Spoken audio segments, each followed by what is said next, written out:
Hello and welcome again students. So students, हमने class fourth के जो यूनिट थे 7 यूनिट वो कंप्लीट करके जो 8th यूनिट हमारा था उसकी पोएम कंप्लीट की। और अब हमारा उसी यूनिट का 8th यूनिट का जो 16 चैप्टर है वो आज हम यहाँ पे विथ स्टोरी तो हमने पढ़ ली थी, द गिविंग ट्री, है ना, बहुत अच्छी स्टोरी थी। आज हम इसी के क्वेश्चन आंसर यहाँ पे सॉल्व करेंगे, ठीक है। सो मेरे साथ आप भी ज्वाइन कीजिएगा एंड क्वेश्चन आंसर मेरे साथ आप भी यहाँ पे सॉल्व कीजिएगा। अपनी नोटबुक में अच्छी तरीके से, बढ़िया तरीके से, अच्छी सी राइटिंग में उसे लिखिएगा। ओके। सो स्टूडेंट्स, जो ये स्टोरी थी इसमें आपने देखा होगा कि एक बॉय होता है, छोटा सा बच्चा होता है, वो किस तरीके से क्या करता है। सभी मतलब एक पेड़ होता है, उस पेड़ के साथ वो बचपन से खेल रहा होता है और उसमें झूलता है, उसकी टहनियों में जाता है, उसके फ्रूट्स खाता है और जब उसे नींद लगती है तो वो उसकी शेड में, उसकी छाया में छिप जाता है। तो पेड़ को भी ये चीज़ें बहुत अच्छी लगती हैं, लेकिन धीरे धीरे वो बड़ा होता है और उसकी जो चाहते हैं वो भी बड़ी हो जाती हैं, ठीक है, उम्मीदें बड़ी हो जाती हैं। और वो क्या करता है, अब वो हर बार जब पेड़ के पास आता है, पेड़ बहुत खुश हो जाता है। पेड़ के पास जब वो आता है बहुत खुश हो जाता है, लेकिन वो हमेशा ट्री से कुछ ना कुछ मांगते रहता है। और पेड़ इतना गिविंग होता है, जो ट्री है इतना गिविंग होता है, वो हमेशा मतलब अपना पूरा, खुद को उसने पूरा नष्ट कर लिया है, लेकिन बॉय के लिए कुछ ना कुछ उसने हमेशा बचाया है, ठीक है। तो यही चीज़ हमने पढ़ी थी।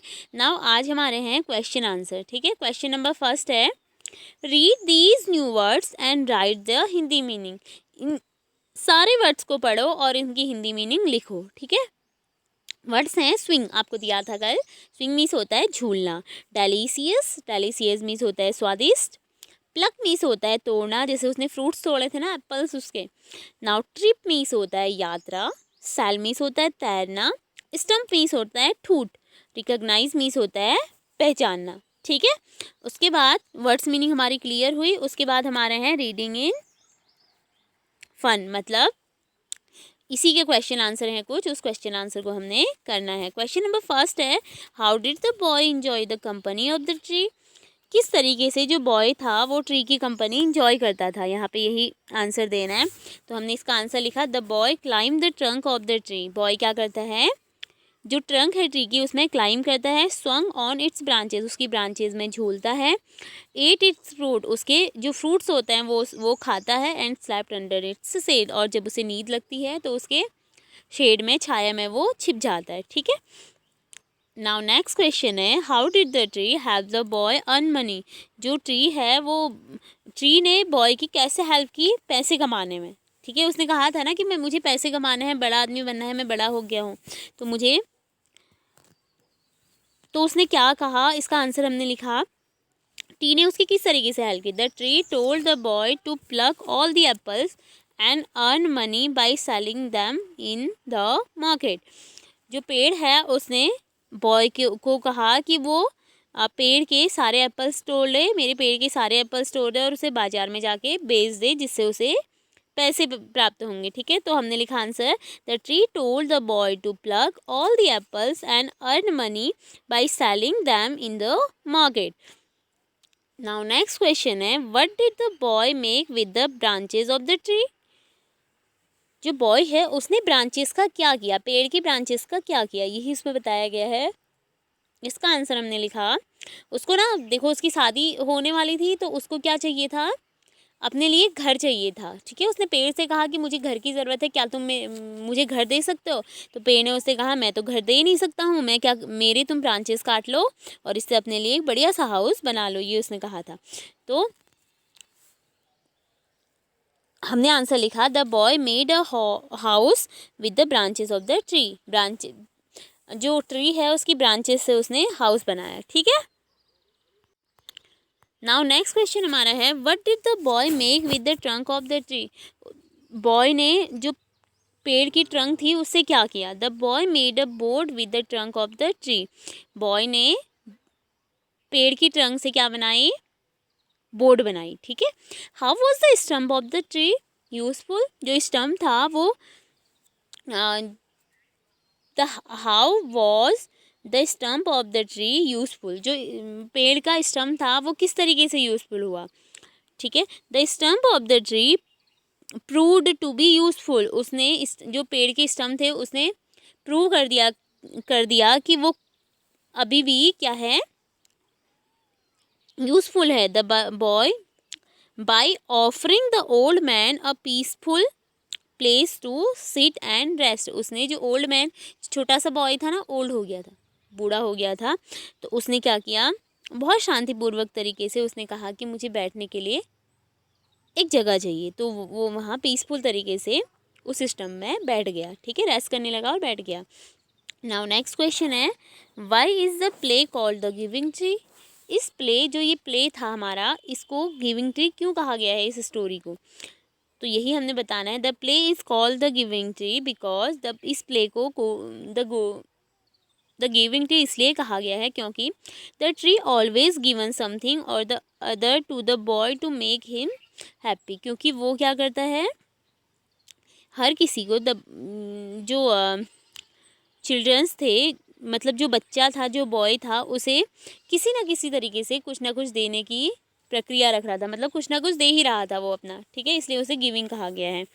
Word building, make new word and complete the sentence, यहाँ पे कुछ वर्ड्स दिए गए हैं, सेंटेंस दिए गए हैं, रिक्त स्थान थे आगे से, फिल इन द ब्लैंक्स थे, तो आपको कुछ वर्ड्स दिए गए थे,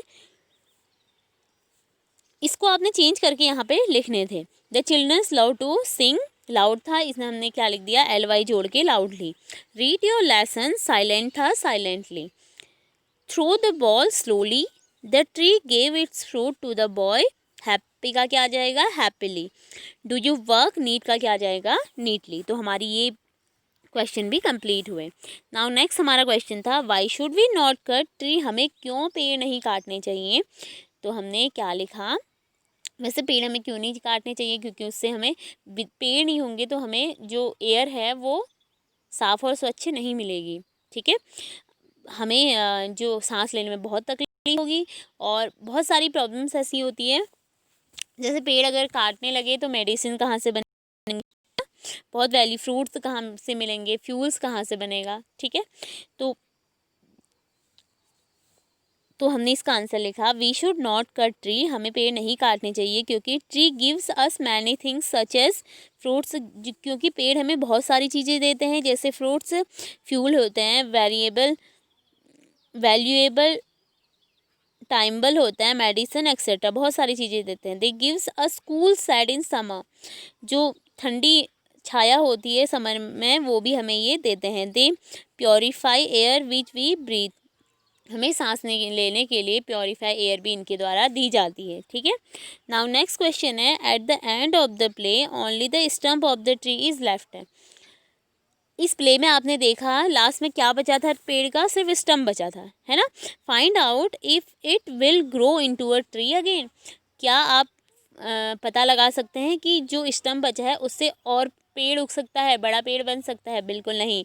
no, I don't think the stump will ever grow into a tree again, नहीं, बिल्कुल नहीं, क्योंकि इससे जो स्टम्प है, स्टम्प तो लास्ट कंडीशन होती है ना ट्री की, उसके बाद पेड़ होता ही नहीं है, तो उससे ट्री होने की आशंका बहुत कम है, ठीक है। तो हमारा जो एक्सरसाइज है वो कंप्लीट हुई। आई होप स्टूडेंट्स, मैंने द गिविंग ट्री की जो हमारा यूनिट नंबर 8 था, उसके जो 16 चैप्टर थे वो आज कंप्लीट हो गए हैं, विथ क्वेश्चन आंसर भी मैंने आपको सॉल्यूशन के साथ यहाँ पे बता दिया है। सो आप लोग इसे नोटबुक में नोट कीजिएगा एंड केयरफुली नोट कीजिएगा, एंड जितना आपको एंड इसकी एक्सरसाइज वर्कशीट आपको मिलेगी, ठीक है, विद आंसर सॉल्यूशन के साथ आप इसे सॉल्व कीजिएगा एंड सही तरीके से नोटबुक में नीटली एंड क्लीनली नोटबुक में नोट कीजिएगा। ओके, अब मिलते हैं 4th क्लास के नेक्स्ट 9 यूनिट के साथ, जिसमें एक पोएम है, बहुत अच्छी सी पोएम है, ठीक है, उसे हम नेक्स्ट यूनिट में पढ़ेंगे। Okay, thank you.